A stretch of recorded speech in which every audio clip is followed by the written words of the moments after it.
بلکہ یہ کرنے کے لیے تیار ہے جان، ان کے لیے موت کی سزا مقرر ہے، یہ موت کی سزا ان پر نافذ ہو کر رہے گی۔ یہ سورہ توبہ میں گویا آخری ہے، یہی وہ الٹیمیٹم ہے کہ جس کو 9 ہجری میں ابو بکر صدیق رضی اللہ عنہ کی عمارت میں حضرت علی نے پڑھ کر سنایا ہے، اور یہی وہ الٹیمیٹم ہے جس کے پڑھ کر سنانے کے بعد عرب جوک در جوک اسلام میں داخل ہو گئے، اور وہ چیز روبہ عمل ہوئی ہے کہ یدخلون فی دین اللہ افواجا، یہی الٹیمیٹم۔ تو یہ وہ مراحل ہیں جو رسالت مآب صلی اللہ علیہ وسلم کی قیادت میں جو کام ہوا اس میں بیان ہوئے۔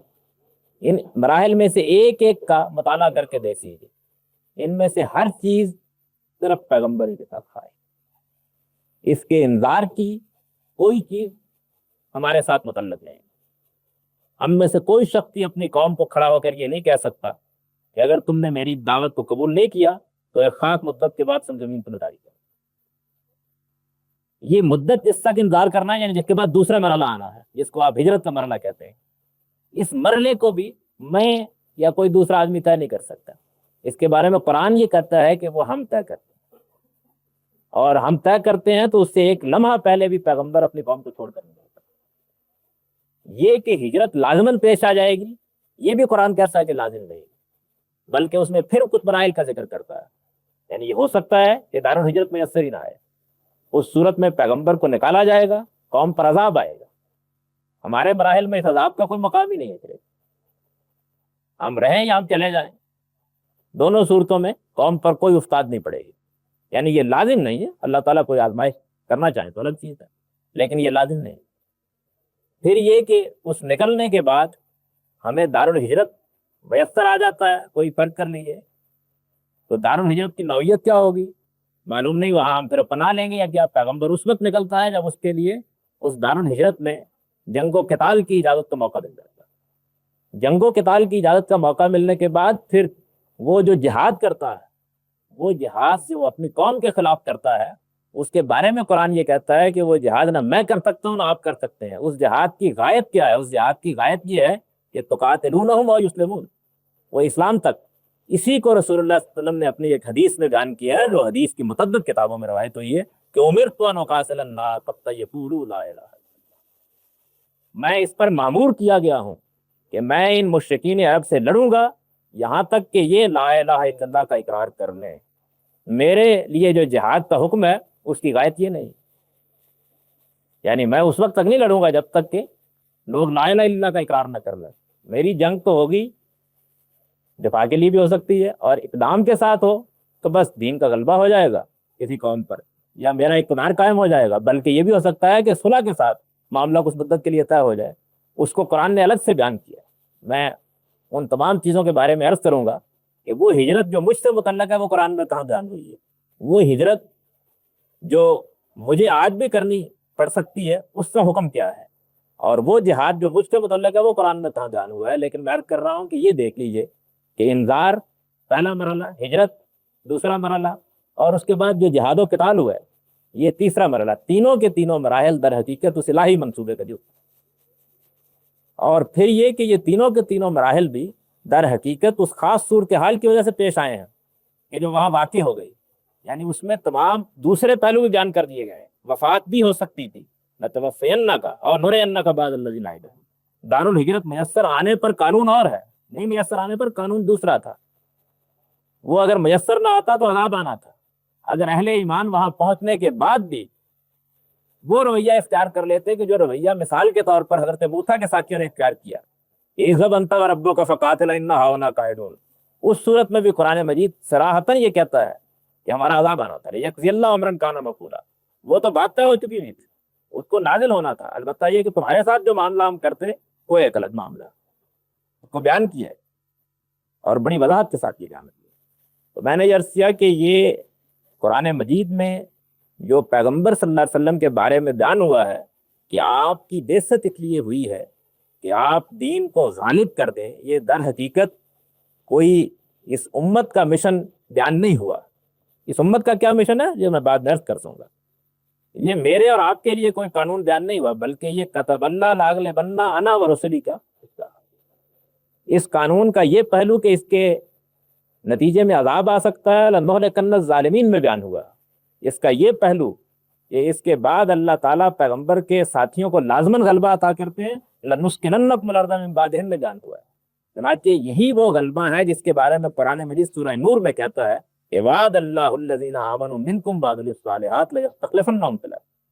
یعنی یہ گویا نبی صلی اللہ علیہ وسلم کے ساتھیوں کے ساتھ، اس کا بھی مجھ سے کوئی تعلق نہیں۔ انتم الاعلون وان کنتم مؤمنین کا بھی مجھ سے کوئی تعلق نہیں ہے۔ یہ تمام آیات قرآن مجید میں خاص سے آپ کو بات، یعنی اس کے بارے میں لازم ہے غلبہ، اس کے بارے میں لازم ہے عذاب ان خاص صورتوں میں، اس میں دار الہجرت کا ایک خاص قانون ہے اور جہاد و قتال کا بھی ایک خاص قانون ہے۔ اب اس امت کے اندر کسی شخص کو یہ حق حاصل نہیں ہے کہ وہ یہ کہے کہ امرت ان اقاتل الناس حتی یقولوا لا الہ الا اللہ۔ کسی شخص کو یہ حق حاصل نہیں۔ یہ پیغمبر کے ساتھ یہ سب مراحل ختم ہو گئے جتنے بھی، یعنی اس دعوے کے ساتھ کھڑا ہونا کہ میں خدا کی عدالت بن کے آیا ہوں اور مٹا کر جائیں گے، پھر اس کے بعد ہجرت کے مرحلے کا آنا، اس ہجرت کا جس کا میں نے ذکر کیا کہ وہ اپنی قوم کو چھوڑ کر نکلے، اس ہجرت کا کوئی تعلق کسی اور پر نہیں، اس کا وقت کوئی طے ہی نہیں کرتا، اس کا کسی کے پاس اختیار ہی نہیں۔ اس ہجرت کا تعلق سرتا سر اللہ کے پیغمبر کے ساتھ ہے، اور پیغمبر کے لیے بھی یہ وقت پیغمبر نہیں طے کرتا بلکہ عالم کا پروردگار طے کرتا ہے۔ ہجرت کے بعد جو مراحل پیش آتے ہیں ان کے بارے میں بھی ایک خاص قانون ہے جہاد کا، جس کی غایت قرآن نے یہ بیان کی ہے کہ خاص مدت کے بعد الٹیمیٹم دیا جائے گا، اور اس شان کے ساتھ دیا جائے گا کہ وَأَنَّ اللَّهَ مُخْزِي الْقَاتِلِينَ۔ یہ فیصلہ ہے کہ ان لوگوں کو ذلیل و رسوا کر دیا جائے گا۔ اس کی غایت یہ بیان ہوئی ہے کہ أُمِرْتُ أَنْ أُقَاتِلَ النَّاسَ حَتَّىٰ يَقُولُوا لَا إِلَٰهَ إِلَّا اللَّهُ تُقَاتِلُونَهُمْ أَوْ يُسْلِمُونَ فَاقْتُلُوهُمْ حَيْثُ ثَقِفْتُمُوهُمْ۔ جہاں پائے جائیں گے مار دیے جائیں گے۔ اس کا لازمی نتیجہ موت ہے، اس میں امان نہیں دی جا سکتی، اس میں اس شخص کو جزیہ لے کر نہیں چھوڑا جا سکتا۔ وہ آپ کی ریاست کا اگر ایک فرد بن کے رہنا چاہے تو اس سے کوئی امکان نہیں ہے، بلکہ اسے لازماً قتل کر دیا جاتا ہے۔ اس قانون سے کیا نتائج نکلتے ہیں ہماری سکہ میں بھی، بالخصوص یہ اس وقت میرا موضوع ہے، لیکن بڑے غیر معمولی نتائج نکلتے ہیں، اور ان نتائج کے نتیجے میں ایک بہت بڑا مسئلہ جو ہماری سکہ اسلامی میں اب بھی ایک اہم مسئلہ ہے، حل ہو جاتا ہے۔ تاہم کیونکہ اس وقت وہ موضوع نہیں، میں اس سے چھوڑ رہا ہوں، اس قانون کے مطابق وہ انقلاب برپا ہوا ہے۔ اس وجہ سے میں یہ کہتا ہوں کہ انقلاب نبوی کے جو مراحل ہیں وہ در حقیقت نبی صلی اللہ علیہ وسلم کے ساتھ خاص ہیں۔ ان کی کوئی چیز میرے لیے اور آپ کے لیے روبہ عمل نہیں ہو سکتی۔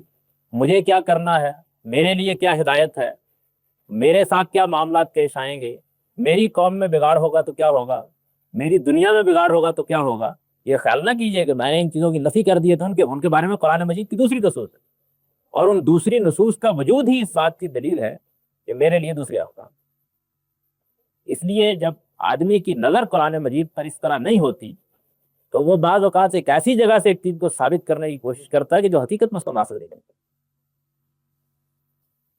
ان دلائل کے ساتھ میں اس بحث کو جو میں نے آپ کے سامنے کی ہے مکمل کر رہا ہوں، یعنی نبی صلی اللہ علیہ وسلم کی سیرت میں جو مراحل پیش آئے، کیا وہ ہمارے لیے انقلاب نبوی کے منہاج کا ماخذ بن سکتے ہیں؟ میں نے کیا ہے، ان مراحل کی نوعیت ہی بالکل مختلف ہے، ان کا مقصد ہی بالکل مختلف ہے، ان کے نتائج بالکل مختلف ہیں۔ وہ نتائج 2 اور 2 4 کی طرح اللہ کی کتاب میں بیان ہے، وہ قانون 2 اور 2 4 کی طرح اللہ کی کتاب میں بیان ہوا ہے۔ جس طرح وہ عذاب کا آنا، اس عذاب کا آنا اس کے ساتھ خاص ہے، میرے ساتھ نہیں، اسی طرح اس غلبے کا بھی اس سے تعلق ہے میرے ساتھ نہیں، اسی طرح اس جہاد کا بھی ان سے تعلق ہے میرے ساتھ نہیں، اسی طرح اس ہجرت کا بھی ان سے تعلق ہے میرے ساتھ نہیں ہے۔ اس وجہ سے میں یہ سمجھتا ہوں، اور بہرحال اپنے حقیر علم و مطالعہ کی بنیاد پر سمجھتا ہوں، کہ مولانا سید ولی اللہ صاحب مودودی نے اپنے مضمون اسلامی حکومت کس طرح قائم ہوتی ہے، اور میرے جلیل القدر استاد مولانا امین حسن اصلاحی نے دعوت دین اور اس کا طریقہ کار کے آخری باب دعوت کے مراحل میں جو مراحل بیان کیے ہیں، یہ در حقیقت اس قانون کی روشنی میں سیرت پر غور نہ کرنے دیں، اور اس سے یہ ہوا ہے کہ بعض وہ لوگ کہ جن کے لیے یہ ممکن نہیں تھا کہ وہ ان تمام چیزوں کو سمجھ سکتے، یہ چیز پھر آگے بہت سی دوسری غلط فہمیوں کا باعث بن گئی، اور ان بہت سی غلط فہمیوں کے نتیجے میں ہم اس مقام پر آ کر کھڑے ہو گئے ہیں کہ جہاں انقلاب کی جد و جہد جس پہ جتنی دلچسپی کسی دوسرے مسلمان کو ہو سکتی ہے اتنی مجھے۔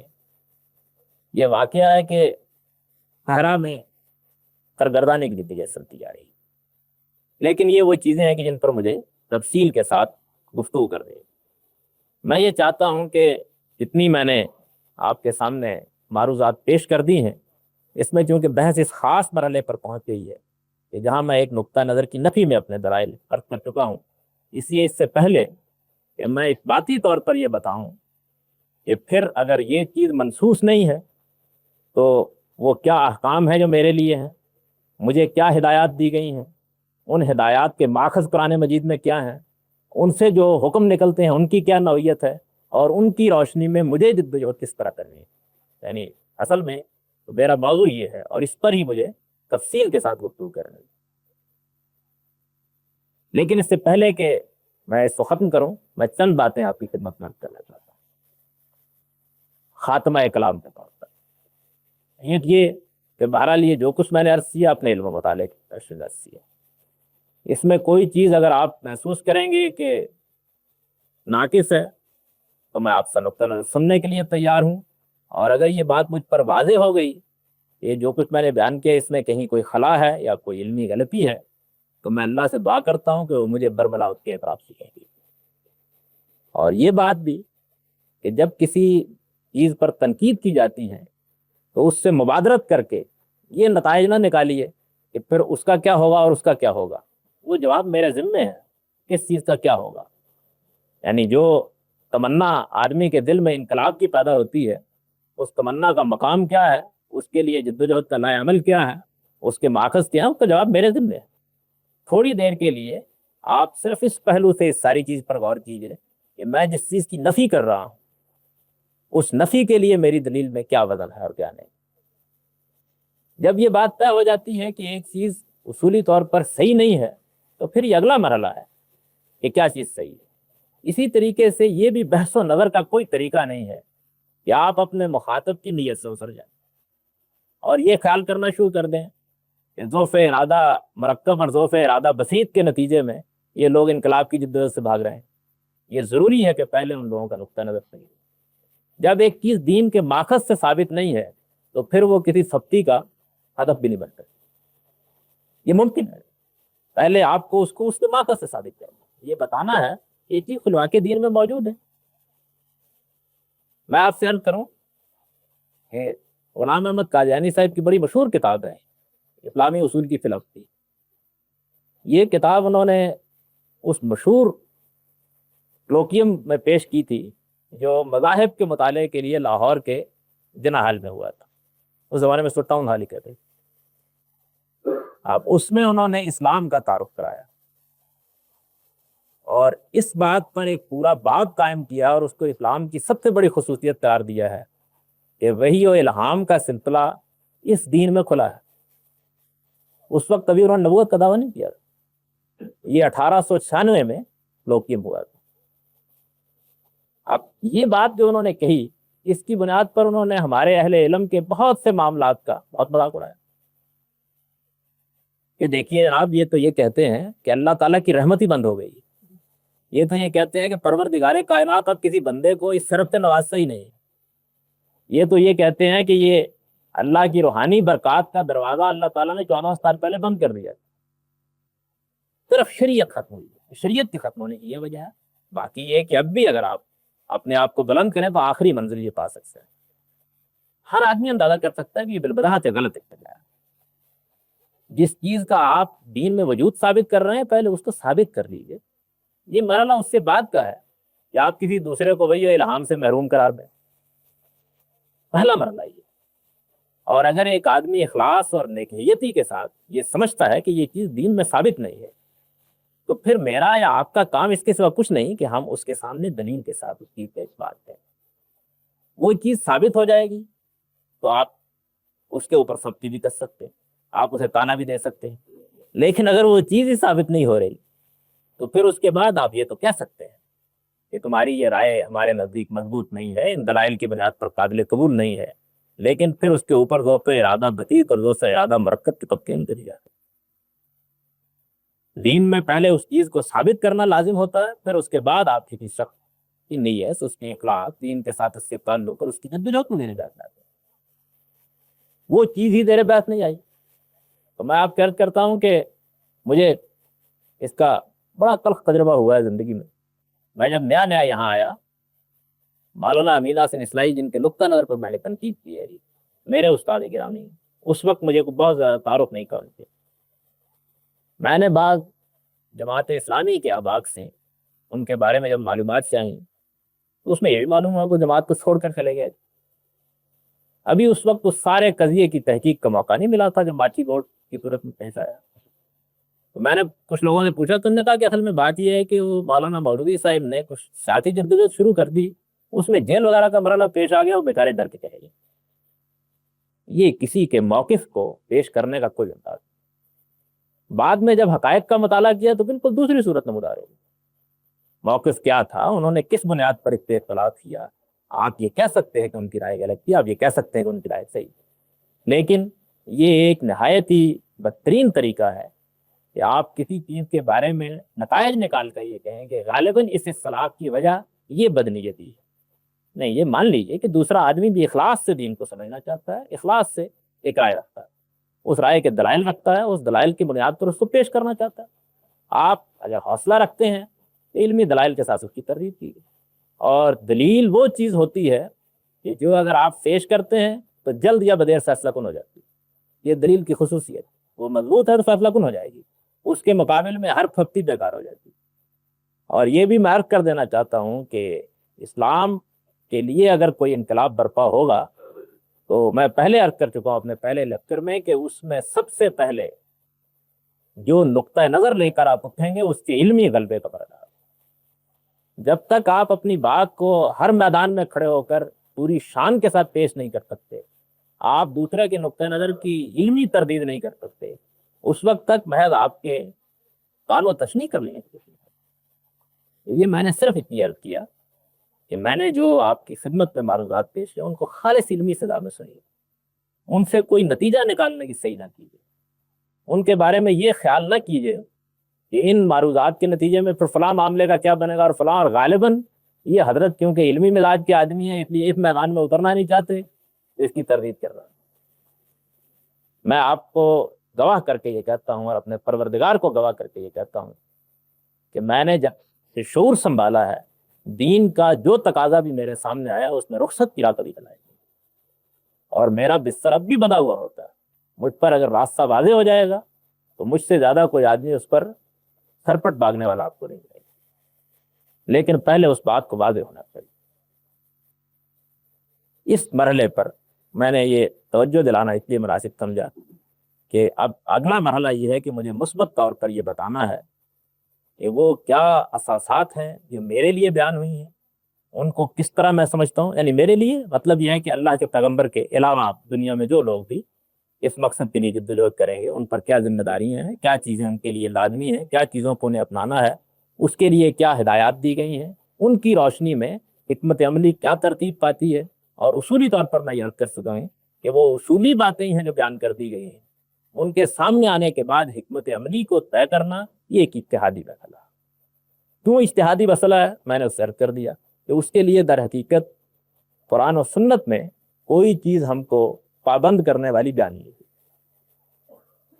اس کو اجتہاد پر کیوں چھوڑا گیا، اس سے کیا چیزیں نمودار ہوتی ہیں بیان کروں گا آگے، لیکن اس بحث سے بھی پہلے ایک نشست میں میں یہ کوشش کروں گا کہ آپ کو یہ بتاؤں کہ اگر اس کو منصوص مان لیا جائے تو چونکہ یہ چیز ایک خاص موقع اور محل کی ہے، اس پر عقلی لحاظ سے کیا مسائل پیدا ہوتے ہیں، مباحث کی ترتیب کے مطابق عقلی لحاظ سے کیا مسئلے پیدا ہو جاتے ہیں، اس سے کیا پیچیدگیاں پیدا ہوتی ہیں، اس کے بعد در حقیقت معاملات کی نوعیت میں کیا خرابیاں آ جاتی ہیں۔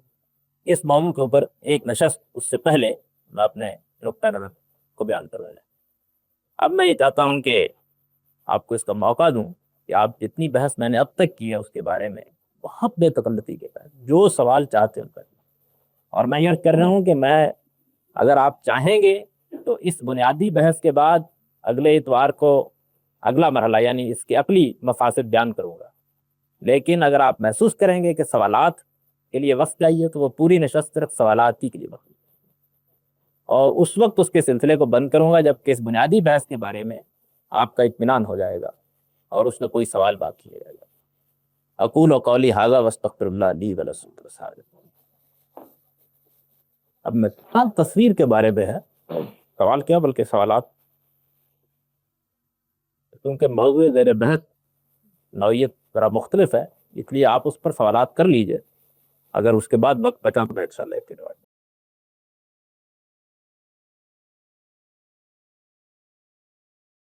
میں نے اپنی تقریری میں یہ بات واضح کر دی ہے تو اس پورے لائعمل میں انسانی ارادے کی کار فرمائی کے تمام مواقع چھوڑ دیے گئے، یعنی یہ بات کہ لوگ آپ کی اس انذار کے نتیجے میں اتنی تعداد میں ایمان لاتے ہیں ظاہر ہے ان کے ارادے پر، یہ نہیں طے کیا گیا کہ لازماً اتنے لوگ ایمان لے آئیں گے اس کے بعد اگلا مرحلہ ہجرت شروع ہو جائے گا۔ اگر یہ ہوتا تو پھر تو ظاہر ہے کہ انسانی ارادے کی کار فرمائی ختم ہو جاتی۔ اب اس میں دو چھوڑ دیے گئے معاملہ، یہ ہو جائے گا تو یہ قانون ہوگا، نہیں ہوگا نہیں ہوگا۔ اس مرحلے کے دوران میں یہ بات کہ فلاں وقت پر اللہ تعالیٰ اس مرحلے کو ختم کر دے گا، پیغمبر کو جو انذار کا حکم دیا گیا اس میں بہت سے معاملات آپ کے اجتہاد پر چھوڑ دیے۔ اگر اس پر گفتگو کرنی ہو تو میں قرآن مجید سے اور سنت کے بے شمار پہلوؤں سے یہ بتا دوں گا کہ بہت سی چیزیں تھیں کہ جو اس دائرے میں توڑ دی، اور ان میں پیغمبر نے خود فیصلہ کیا، خود رائے قائم کی۔ تاہم یہ بات کہ ہجرت کے لیے وقت کب آئے گا یہ مشیت طرف لے گی۔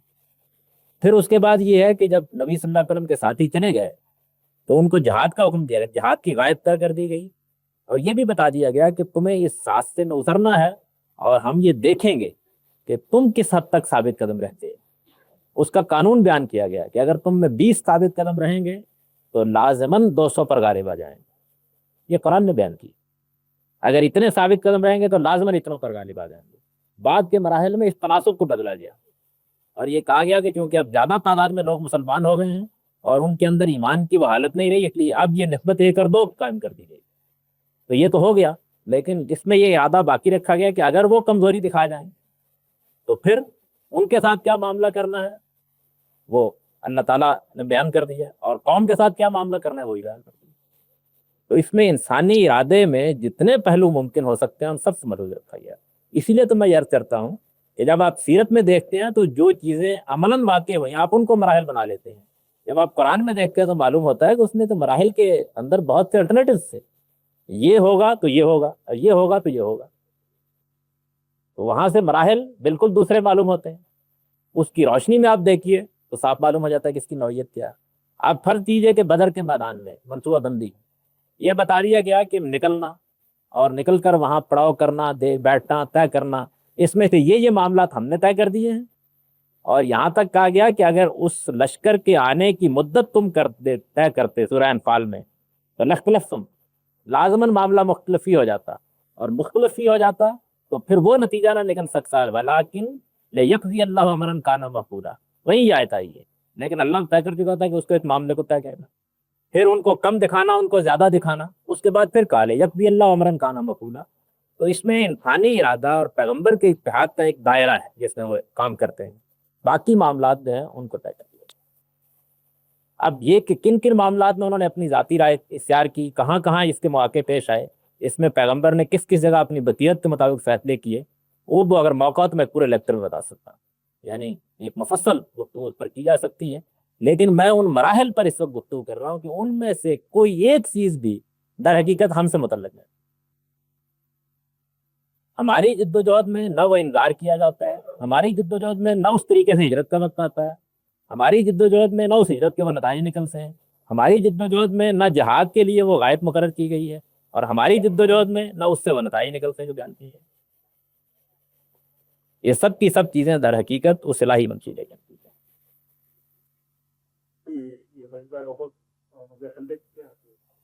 یعنی جس وقت قریش کے سرداروں کے اوپر عذاب کی قسط نازل ہو گئی ہے تو اس کے بعد دوسرا مرحلہ یہ تھا کہ وہ جو اہل ایمان ہیں ان کے ایمان کو مختلف آزمائشوں سے گزار کر یہ واضح کر دیا جائے کہ اب یہ جماعت اس مقصد کے لیے تیار ہو گئی ہے کہ اس کے ہاتھوں سے عذاب کا آخری مرحلہ بھی پورا ہوگا۔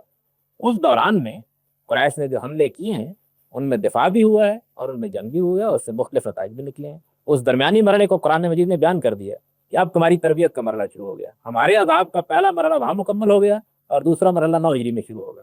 یہ درمیانی مدت تربیت کی ہے, تنظیم کی ہے. اس کے دوران میں ہزیمت بھی ہو سکتی ہے, تم غالبیت ہے. آخری معاملہ ہمارے ہاتھ میں, چنانچہ وہ سورہ توبہ میں بیان ہوا ہے.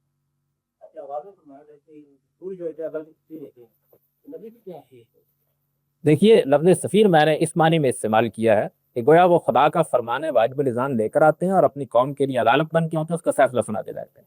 اس معنی میں نبی کا معاملہ بالکل وہی ہوتا ہے کہ جو آپ مثال نرد کر رہا ہوں, جو ایک صاحب تجدید کا ہے.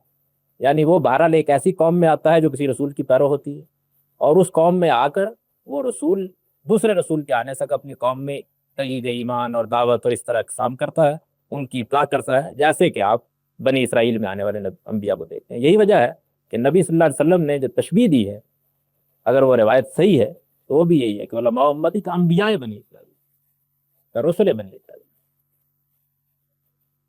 اب عام مجدد میں اور ان میں کیا فرق ہے کہ یہ قرآن و سنت کی روشنی میں کام کرتا ہے اور وہ اللہ تعالیٰ کی طرف سے وحی الہام پاک کام کرتا ہے. نبی کے منصب کی نوعیت یہ ہے. یہ دو الگ منصب ہیں. یہ چیز تو کوئی مختلف ہی چیز نہیں ہے. قرآن مجید کی اپنی نص سے بھی قابض ہے, اور اس پر یوں سمجھ لیجئے کہ میرے علم کی حد تک کم و بیش اہل علم کا اتفاق.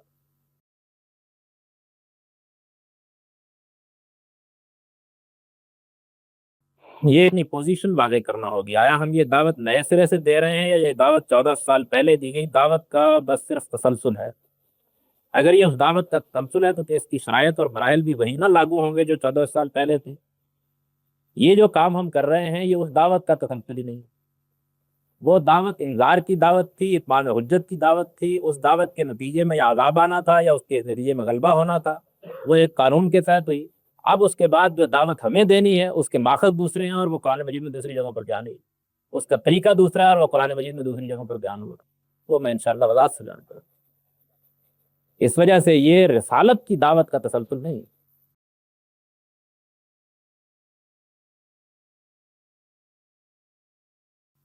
بہت اچھا سوال آپ نے کیا. رسول اللہ صلی اللہ علیہ وسلم کی رسالت تو ہمارے لیے ایمان کا ماخذ ہے, یہ تو واضح ہے. ظاہر بات ہے کہ رسول اللہ صلی اللہ علیہ وسلم کی رسالت دلائل سے ثابت ہوگی, یعنی کوئی تحکم تو نہیں ہے نا. تو رسالت کے جو دلائل قرآن میں بیان ہوئے ہیں ان میں سے آخری دلیل یہ کہ وہ جب آتا ہے تو تنہا کھڑا ہوتا ہے, میری اور آپ کی طرح آ کر دستک نہیں دیتا, خدا کی عدالت بن کے آتا ہے. اور آپ اندازہ کیجئے کہ میں اس لاہور میں کھڑے ہو کر کہوں کہ یہ خاص مدت میں تم میری بات مانو گے ورنہ اس کے بعد تم زمین سے مٹا دیے جاؤ گے, یہ بتائیں گے. وہ یہ کہتا ہے اور اپنی اس بات کو حرف برف پورا کر کے چلا جاتا ہے. یہ دلائل نبوت نے کیا, اور اسی لیے قرآن میں اس سے تفصیل نہیں کری ہے. رسالت کی دلیل ہے, یعنی رسول اللہ صلی اللہ علیہ وسلم رسالت کے منصب پر فائز سے دلیل. یہ ایک الہی منصوبہ ہے جس کے پورا ہونے کو دلیل نبوت کے طور پر پیش کیا گیا. یہ بتایا گیا کہ پیغمبر جب آتا ہے تو اپنی دعوت اپنی حقیقت کس دلیل کی بنیاد پر پیش کرتا, وہ دلیل قرآن میں بیان ہوئی ہے الگ سے. اور اس کے بعد وہ پے در پے کیا دلائل دیتا ہے اس میں آخری دلیل یہ. آپ نے دیکھا ہوگا نا کہ ہمارے ہاں جب ایک شخص یوں ہی نبوت کا دعویٰ کر دیا اس میں بعد پیشنگ گوئیاں تھیں مبہم قسم کی, پھر ان کے بارے میں پروپیگنڈا کیا پوری ہو گئی یا نہیں ہوئی. تو اللہ کا پیغمبر بھی جب زمین پر آتا ہے تو ایک پیشین گوئی کرتا ہے, اور وہ پیشین گوئی اس شان کی ہوتی ہے اور اس طرح بول لیتی ہے. اور یہ چیز پھر بعد میں آنے والوں کے لیے وَلَقَدْ تَرَكْنَا عَلَيْهِ فِي الْآخِرِينَ, قرآن یہ کہتا ہے کہ پھر بعد میں آنے والوں کے لیے یہ خدا کے اس قانون کی دلیل بن جاتی ہے. اب رسول اللہ کی رسالت کن دلائل سے ثابت ہوگی, مجھے اگر کبھی موقع ملا اور اس پر میں نے گفتگو ہوئی تو میں آپ کو یہ بتاؤں گا کہ یہ دلیل کس طرح رسالت محمد صلی اللہ علیہ وسلم کی رسالت کو ایک حتمی حجت بنا رہی ہے. یہ قرآن میں اس لیے بیان ہے.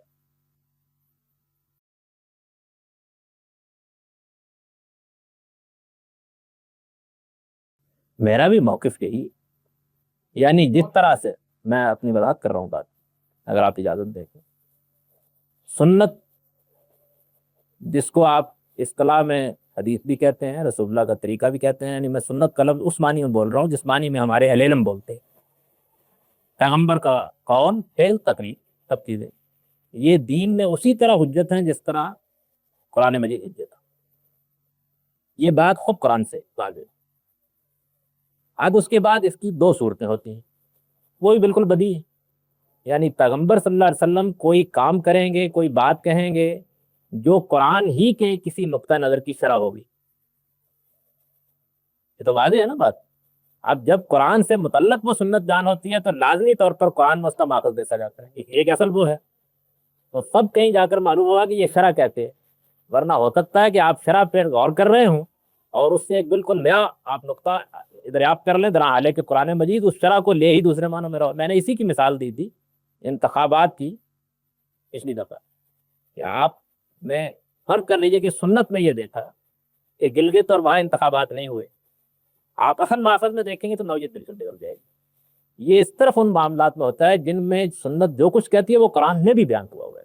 وہاں تعلق ہوتا ہے شرع اور متن کا، اور شرع اور متن کے بارے میں ہر عاقل یہ جانتا ہے کہ اس میں جس طرح شرع کی روشنی میں متن کو سمجھا جاتا ہے، اس طرح متن کی روشنی میں یہ طے کیا جاتا ہے کہ شرع فی الواقع اس کی شرع بنتی ہے. فرق کیجیے کہ میں نے غالب کی ایک شعر کی شرح کر دی تو میری اس شرح میں ظاہر بات ہے کہ یہ چیز لازم ہے کہ خود شرح متن سے متعین ہو کہ اسی کی شرح ہے، اور شرح کی روشنی میں متن کے اسرار کھلیں، اور اسرار کھلیں تو یہ ثابت کر دیا جائے کہ یہ اسرار وہاں موجود تھے سارے کے سارے. دوسرا وہ معاملہ ہے جس میں قرآن مجید خاموش ہوتا ہے، وہ اس میں نفیاً یا اس باتاً کچھ نہیں جاتا.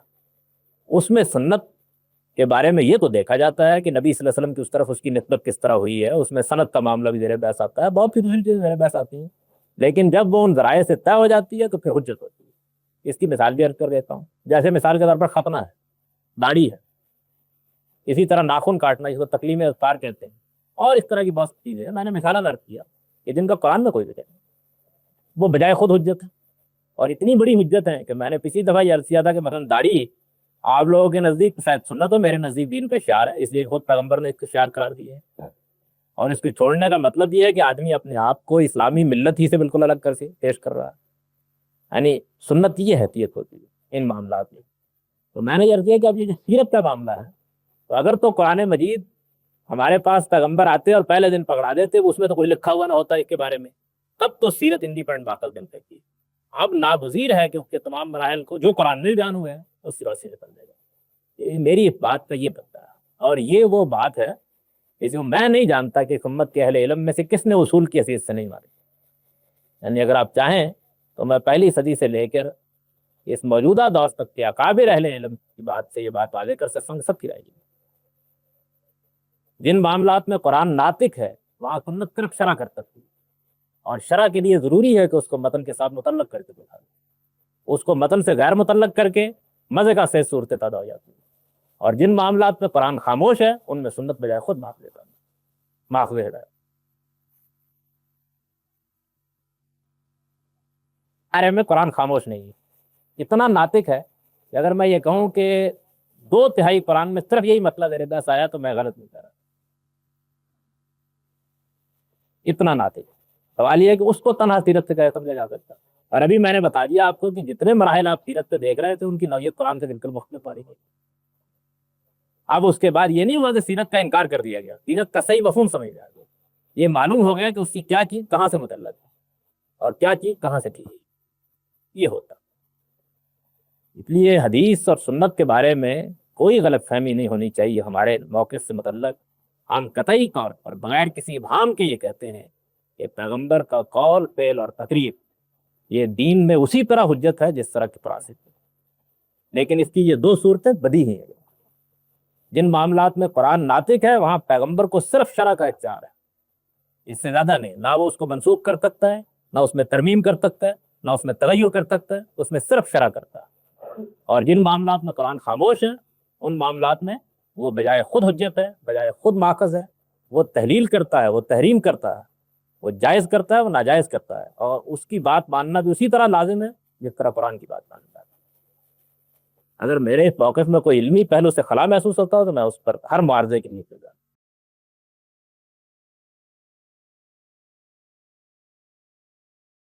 یہ بات کہ اللہ تعالیٰ کی طرف سے یہ یوم الفرقان ہے، یہ بات کہ اس کے نتیجے میں اللہ تعالیٰ غلبہ عطا فرمائیں گے، یہ چیز جو ہوتی ہے یہ اللہ کے قانون کے تحت بیان کر دی جاتی ہے. اور پیغمبر اپنے کام انجام دیتا ہے. دعا مانگنا ہم جانتے ہیں کہ ہم جتنی چاہیں دعا کر لیں. بہرحال ہمارے والد صاحب نے اگر نماز نہیں پڑھی ہے تو یہ بات نہیں ہو سکتی. دعا در حقیقت آدمی کے اپنے جذبات کا، اللہ سے اپنے تعلق کا، اللہ کے سامنے اپنی گزارش کا اظہار ہے. آپ دعا کو قرآن کی روشنی میں سمجھیے، دعا کی روشنی میں قرآن کو نہیں سمجھیے. یعنی جو دعا آپ نے کی ہے بالکل ٹھیک کی، کرنی چاہیے تھی یہ دعا. یعنی گویا آپ نے اس وقت اللہ کی جو مدد آنی تھی اس کو مانگا ہے، پروردگار میں تو ان لے کے آ گیا ہوں، اب تو ان کو ثابت قدمی عطا فرما، ان کے دل کھول دے، انہی کو ذریعہ بنا یہ برپا ہونے کا. یہ کہ یہ چھوٹی سی جماعت اگر دنیا سے ختم ہو گئی تو یہ تو ہو سکتا ہے کہ تو ان کو عذاب دے دے، لیکن تیرے دین کی دعوت تو اسی کے ذریعے سے پھیلنی ہے، اس لیے تو ایسا نہ کرنا کہ کہیں یہ تو ناکام ہو جائے اور تیرا عذاب آسمان پہ حاصل لے کر آ جائے، انہی کو ذریعہ بنا. یہ بڑی اعلیٰ دعا ہے، بالکل ٹھیک اس منصوبے کے اندر بیٹھتی.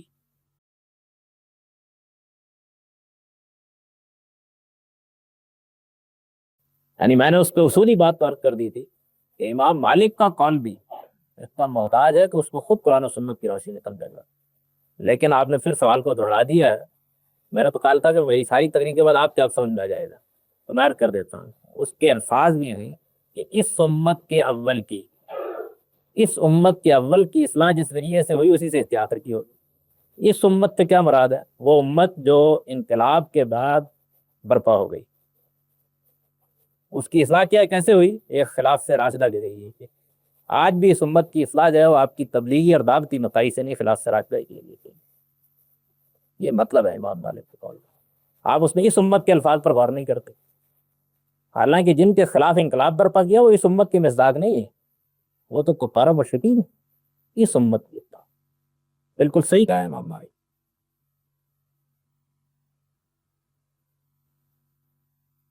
اس میں جو کلیدی لمحہ وہ اس امت ہے.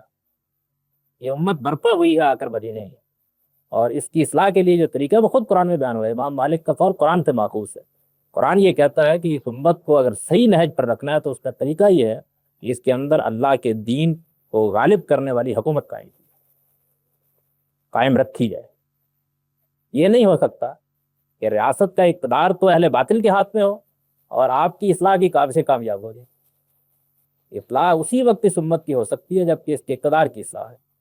یہی بات ہے جس کو ایک دوسرے اسلوب میں حضرت عثمان نے بیان کر دیا ہے کہ وہ کام جو قرآن نہ کر سکا وہ اصرار نہیں کرے. یہ بالکل ٹھیک. میرے نزدیک امام مالک کے قول کا مطلب یہ ہے، اس امت کے الفاظ کے نظر انداز کر دیں گے آپ، اور پھر آپ یہ سوچیں گے کہ قریش مکہ کی اصلاح کہتے ہیں، اس نے وہ انقلاب اس امت کی اصلاح خلاف سے راشدہ کے لیے سوال ہوا اصلاح کا، وہ وہاں عربی قاعدے کے مطابق استمرار فعل کے معنی میں استعمال ہے. اس کا مطلب یہ ہوتا ہے کہ یہ امت اصلاح پذیر نہیں رہے گی، اس کے اندر اصلاح کا عمل اپنی پوری قوت پر قائم نہیں رہے گا، یہ بگاڑ کا شکار ہو جائے گی جب تک اس پہلے طریقے کو باقی نہیں رکھا جائے گا. چنانچہ اس کی روشنی میں آج بھی یہ کہتا ہوں کہ مولانا مودودی رحمۃ اللہ علیہ کی یہ بات بالکل صحیح تھی، اس میں کوئی شبہ نہیں کہ ایک مسلمان ریاست میں جب تک اس کے اقتدار کی اصلاح نہیں ہو جاتی اس وقت تک آپ اس امت کی اصلاح یا اس قوم کی اصلاح کی توقع نہیں کر سکتے. یعنی اس سے یہ نتیجہ نکالیے کہ میں ان کی انتخابی جدوجہد کی تائید کر رہا ہوں، میں اس اصولی بات بتائی. اب اس مقصد کو حاصل کیسے کیا جائے گا یہ ابھی میری گفتگو موضوع پہ آسان ہے. میں نے صرف امام مالک کا قول آپ کہتے ہیں.